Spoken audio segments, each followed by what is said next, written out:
I still remember that morning in vivid colors, the scent of coffee, the quiet hum of the refrigerator, and the soft sunlight spilling through the kitchen window.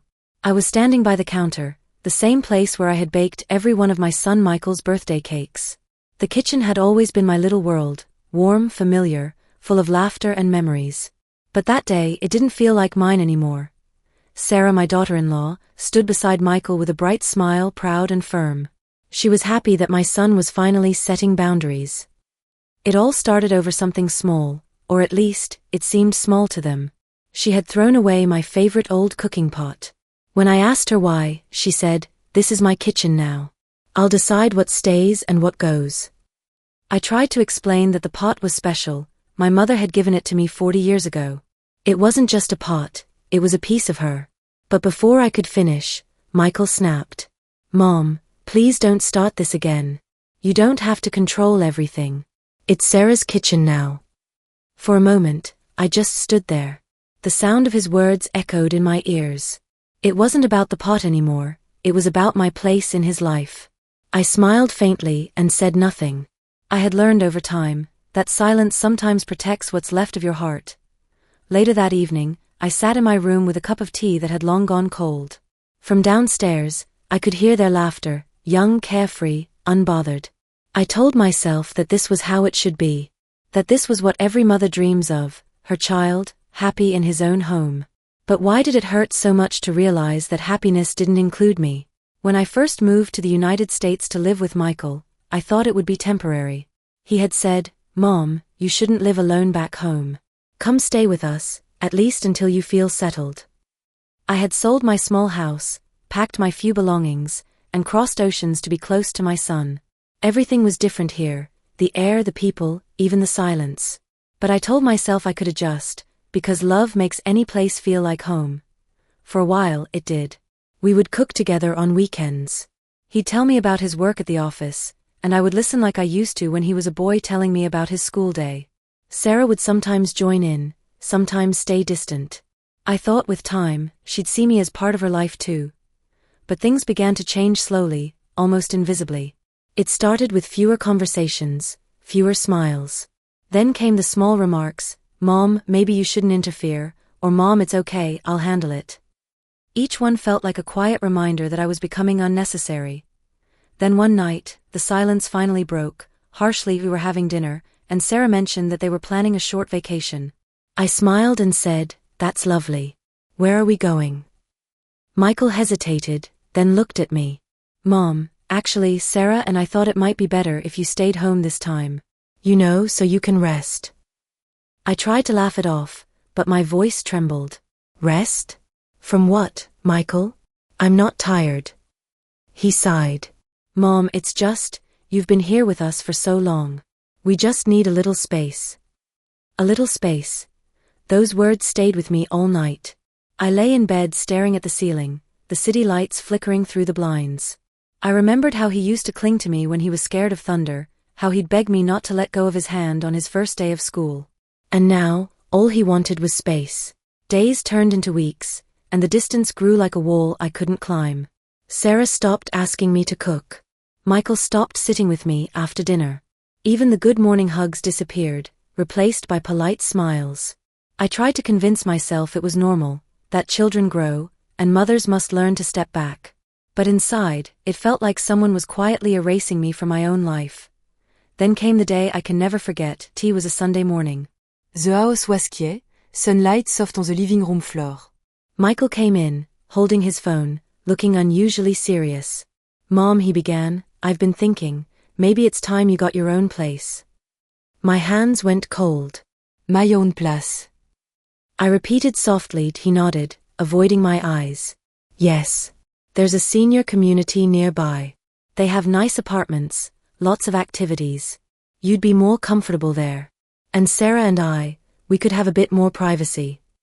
I didn't say a word for a long moment. My heart was pounding, but my voice came out calm. "So you're saying, you don't need me here anymore?" He sighed. "Mom, it's not like that. You'll always be my mother." I just think, I cut him off gently. "You think it's time for me to leave?" There was silence. A long, heavy silence that said everything words couldn't. I nodded slowly. All right, Michael. If that is what you want. I went to my room, closed the door, and sat on the bed. My hands trembled as I folded the same clothes I had unpacked 2 years ago when I first arrived. Every fold felt like a goodbye. When I left my country to come here, I thought I was coming home. But that day I realized, sometimes, even your child's house can feel like a stranger's place. The day I left Michael's house, the sky was gray, the kind of dull, heavy gray that makes even strong hearts feel small. He helped me load my 2 suitcases into the car. Sarah stood at the doorway, her arms crossed, pretending to smile. "You'll love it there, Mom," she said softly. I nodded, even though my throat ached. "Yes, I'm sure I will." Michael hugged me before I left. It wasn't the same hug from years ago, the kind that lingered, that spoke without words. This one was brief, polite, like a handshake with emotion. "Call me if you need anything," he said. I smiled faintly. "I always do, Michael. I always need you." He didn't respond, just patted my back and closed the car door. The senior living community was only 30 minutes away, but it felt like another planet. The buildings were modern, neat, and quiet, too quiet. A cheerful woman named Helen showed me around. "You'll love it here," she said brightly. "We have yoga in the mornings, movie nights every Friday, and the food's pretty good."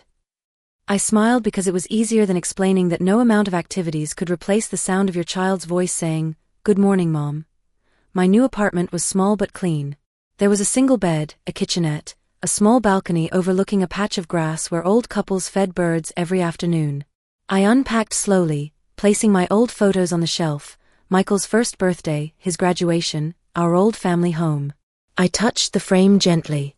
"This is home now," I whispered to myself, though the words felt hollow. The first week passed in silence. I'd wake up early, make tea, and sit by the window watching the sun rise behind the tall buildings. I'd tell myself that maybe Michael was busy, that he'd call soon. But days turned into weeks, and my phone stayed quiet. Sometimes, I'd dial his number and hang up before it rang. I didn't want to sound needy. I didn't want to be a burden, the word he never said, but I could feel it in every pause, every distant smile. One evening, during dinner at the community hall, a woman named Grace sat beside me. She was around my age, silver hair tied neatly, kind eyes that had seen their share of pain. "You're new here?" she asked. "Yes," I said softly. "Just moved in." She smiled knowingly. "Let me guess. Your son or daughter thought you'd be happier here?" I looked at her, surprised. She laughed gently. "Happens all the time. My son did the same. Said it's better for me, more social, more freedom. But really," she paused, her voice trembling slightly, "it was easier for him." Her words stayed with me long after dinner. That night, I sat on the balcony under the stars and whispered, "Was it easier for you too, Michael?" Winter came early that year. The days grew shorter, the air colder. The senior center decorated for Christmas, twinkling lights, carols, fake snow. Everyone seemed cheerful, but I felt a quiet ache inside me. I missed making gingerbread cookies with Michael, missed wrapping gifts, missed hearing him say, "Mom, you make Christmas feel like magic." On Christmas Eve, I finally gathered courage and called him. The phone rang twice before he picked up. "Mom? Hey. Merry Christmas." His voice was cheerful but distant, like someone speaking from across a glass wall. "Merry Christmas, Beta," I said, my voice shaking slightly. "Are you home?" "Yeah, Sarah's parents are here. Big dinner tonight. You should have seen the turkey she made." "That's wonderful," I whispered. "I'm glad you're happy."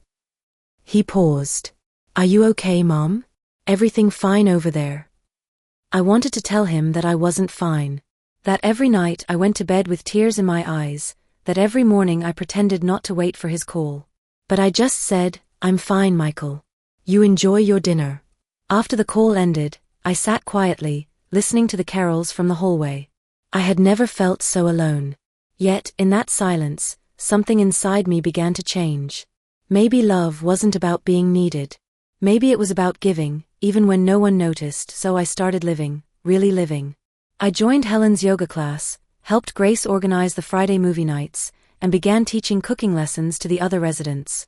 I'd laugh, tell stories about Michael, and for a few hours, it felt like the ache was lighter. Then one day, a young volunteer named Lily asked if I could teach her to bake. She reminded me so much of Michael, the same eagerness, the same spark. As we mixed the batter, she asked, "Do you miss your son?" I looked at her and smiled. Every second of every day. But you know what? Missing someone means they still live in your heart. She hugged me softly. You sound like the kind of mom everyone wishes they had. That night, I wrote Michael a letter. Not an email, not a text, a handwritten letter, like the ones I used to send him when he went away to college. My dear Michael, I hope you're happy and healthy. I'm doing well here. I've made new friends, and I even started teaching cooking again. But I still keep your favorite recipes safe. Remember the chocolate cake I used to bake every birthday? I still make it, not for anyone else but for you. Maybe one day when time allows, you'll come have a slice again. Love, Mom. I mailed the letter the next morning. I didn't know if he'd reply. I just wanted him to know that I was still here, still loving him quietly from a distance. Months passed after I sent that letter. Each morning I would check my mailbox, a small silver box at the end of the hallway, hoping to see his handwriting. But it remained empty day after day. I told myself he was busy, that maybe he didn't know what to say. Still, I waited. Winter melted into spring, and the garden outside my apartment began to bloom again. Life at the senior community had become gentler. I had a small circle of friends now. Grace and I would sit outside with tea, talking about our children, laughing about the little things. Yet every time someone's child came to visit, my smile would fade for a moment. Their laughter reminded me of what I missed the most, being needed. Then one morning, something unexpected happened. I was teaching a baking class when Helen walked in, holding an envelope. "You've got mail, Mary," she said cheerfully.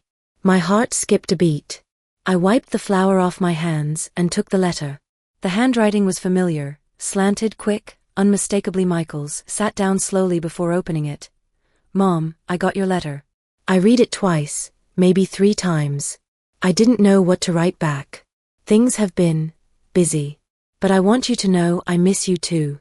Sarah and I have been talking about coming to visit soon. Love, Michael. I held that letter close to my chest, tears slipping silently down my face. It wasn't long, it wasn't full of emotion, but it was something. A tiny thread reconnecting a bond one thought was fading. Weeks passed, and one Sunday morning, I heard a knock at the door. When I opened it, there he was, Michael, standing with flowers in one hand and guilt in his eyes. "Mom," he said softly. For a moment, I couldn't move. Then I reached out, and he stepped forward, hugging me tightly. It wasn't like before, it was stronger, trembling, full of words that didn't need to be spoken. "I'm sorry," he whispered. "I should have come sooner." I smiled, tears still running. "You came, Michael. That's all that matters." He stayed the whole day. We cooked together again, laughed about old stories, and even took a walk through the community garden. The other residents smiled as they passed, perhaps recognizing what it looks like when love finds its way back. When he left that evening, he said, "Mom, maybe next weekend, you could come over. Sarah would love to have you." I nodded, though I could see the hesitation in his eyes. "Of course, Beta. Whenever you're ready." That night, I couldn't sleep. I lay awake, smiling quietly to myself. For the first time in years, hope didn't hurt. But life has a way of testing the heart just when it begins to heal. A few weeks later, I got a call. It was late, past midnight. My phone buzzed on the table, and when I saw Michael's name flashing, my heart sank. "Michael? What happened?" His voice was shaky. "Mom, it's Sarah. She's in the hospital." I didn't even ask what happened. I just said, "I'm coming." When I reached the hospital, I found him pacing outside the emergency room, his hands trembling. His eyes were red, his face pale. The moment he saw me, he broke, like a child again. "Mom," he whispered, falling into my arms. "I don't know what to do." I held him tightly, stroking his back the way I did when he was small. "It's okay, Michael. I'm here." We sat there together for hours until the doctor came out and said Sarah was stable. She had collapsed from exhaustion, too much work, too little rest. When we went inside, she smiled weakly. "I'm sorry," she whispered. I scared you both. Michael kissed her forehead, but when he turned to me, his eyes were wet. Mom, thank you for coming. I smiled faintly. A mother doesn't need an invitation, Michael. She just comes when her child needs her. After that night, something in him changed. He called me every day, sometimes just to ask how my day was, sometimes to talk about nothing in particular. He started visiting every weekend, bringing groceries, fixing things in my apartment, laughing more. It was as if he had rediscovered something he didn't know he'd lost. One afternoon, as we sat on the balcony, he said quietly, "You know, Mom, when I was younger, I thought growing up meant needing you less. But now I realize, growing up only makes me understand how much I'll always need you." I looked at him and said softly, "It's not about needing, Michael. It's about remembering that no matter how far you go, you come from love." He nodded, eyes glistening. "You were right. Time really does remind us." Time, as it always does, moved quietly forward. Months turned into a year. Sarah recovered completely, and their lives slowly found a new rhythm, one that, this time, had a place for me in it. Every Sunday, Michael would pick me up in his car and drive me to his house. The same house I had once left in silence now felt different, warmer, more welcoming. Sarah would greet me with a hug, her eyes softer than before. She often said, "I understand now, Mary. I didn't realize how much a home needs a mother's presence." We would cook together, not as rivals, but as family. Sometimes, Michael would tease us both, saying, "You two talk more than I do." I'd laugh, stirring the pot that Sarah had bought for me, a new one, shiny and perfect, just like the one she had once thrown away. Only this time, she'd given it to me herself. One day, while we were baking, I noticed Michael quietly watching us from the doorway. There was something in his eyes, a mix of gratitude and sadness. "What's wrong, Michael?" I asked. He shook his head slowly. "Nothing. I was just thinking, how lucky I am." That night, before leaving, he handed me a small box wrapped with a ribbon. "Don't open it now," he said. Wait until you get home. When I reached my apartment, I sat by the lamp and untied the ribbon. Inside was a photo, the three of us standing in the kitchen that day laughing. Below it, et de written, "You are the heart of our home." Always were. Always will be. I couldn't hold back my tears. It wasn't just a picture, it was a full circle. The same kitchen, the same love, only now understood. Weeks went by peacefully. I was happy, genuinely happy. But sometimes, happiness comes hand in hand with goodbye. Tea was a quiet morning when I didn't wake up. The nurse who came to check on me said I looked peaceful, as if I had simply drifted into sleep. My hands were folded on my chest, a faint smile on my face. When Michael got the call, he rushed over, his heart pounding. The moment he saw me, he fell to his knees beside the bed, holding my hand like a child. "Mom, please not yet. I wasn't done saying thank you." Sarah stood beside him, crying softly. She knew, Michael. She always knew.